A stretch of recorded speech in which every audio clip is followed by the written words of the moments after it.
sa ibang bansa ho, makakatungtong sa malamig na bansa.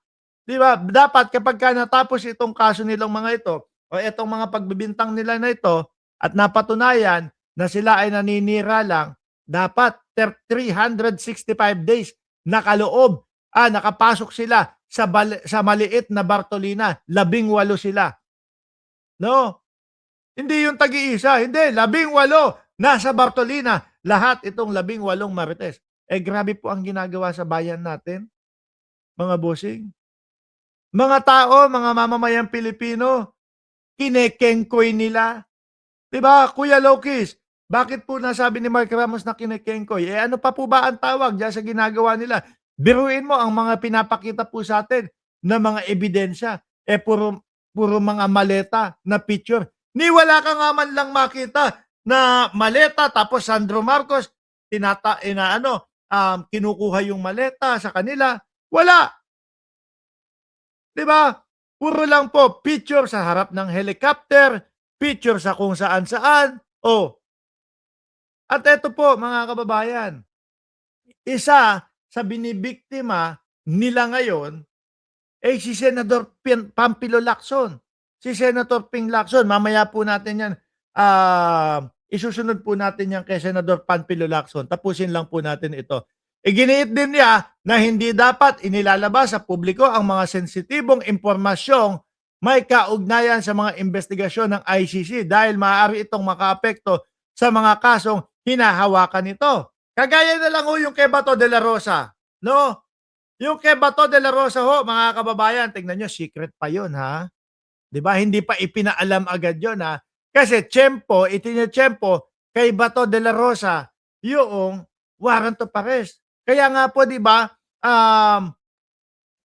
noong nagplano si Alan Peter Cayetano na ipasok si Bato de la Rosa doon sa loob ng Senado, mga kababayan, ano, ipit si Bato, eh. Nagulat sila, talagang may warrant of arrest at talagang si dating Senador Antonio Trillanes pumunta kasama yung NBI doon sa Senado.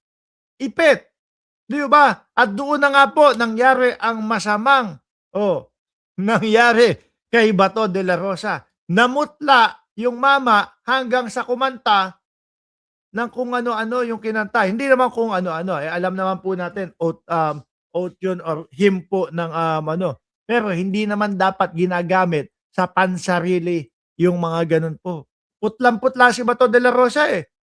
'Di po ba? Kung ano-ano tuloy yung mga pinagpapagawa.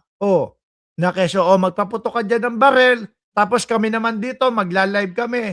Kami naman sasabihin namin inaatake tayo ng NBI. 'Di ba? Panay ho katarantaduhan.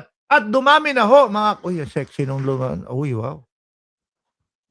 Mamaya na, sandali lang. Susundan ko muna. Me, sasama ako diyan? Sasama ako diyan? Kala ko sasama ako, eh. Ihinto ko na sana tong vlog natin, mga kababayan. Ngayon naman mo, ang gustong biktimahin nitong mga 18 marites, mga kababayan, at nitong sila Peter Cayetano at nila Rodante Marcoleta ay si Senador Panfilo Lacson naman ho, mga bossing. Sabi ni Chaycher, loko-loko kanino. Hindi, akala ko kasi inaaya ako. Akala ko sasama ako doon. CR ho yan. Baka magpapatulong. Kayo naman, eh. Ihinto ko sana yung vlog natin, eh. Ano po? Eto naman. Yung pagbibiktima naman nila kay Senador Panfilo Lacson, mga kababayan, nandito naman po iyan. No? Ang sabi dito, look, look daw. Ayan, nakasakay. Kasi ito ginagamit ng mga DDS, mga bossing, Chief Amoser, no? Etong picture na ito, tapos merong number ng helicopter, no? At yun daw, ewan ko kung saan nila idinidikit kay Ping Lacson yan, na nakatanggap siguro. Ito ang paliwanag daw ho dyan, mga bossing. Look, Senator Ping Lacson on Thursday slammed the accusation made during the Blue Ribbon Committee hearing led by Senator Alan Peter Cayetano. Hindi! Hindi ho blue yan. No? Green Ribbon Committee po yan. Dahil para sa mga DDS yung committee na yan. Okay? calling it's a bogus BRC hearing. O yan, bogus naman talaga. Sila-sila lang. Sila-sila lang. Tingnan nyo, walang taga-record, walang mga cameraman ng Senado. O di ba? Walang yung tagapagpanumpa doon sa mga 18 marites. O ano tawag diyan? Bogus. In response to the image presented in the hearing earlier of him riding a helicopter with Senator Tito Soto, Lacson clarified that the picture was taken during his 2020 to a presidential campaign when he contracted an air service company for 11 million. Sabi daw ho, mga kababayan. An expenditure, he said, was already included in his SOSE. Ang putek ka, Marcoleta, nakakahiya ka. Gagamitin nyo pa yan na ebidensya laban kay Senador Panfilo Lacson.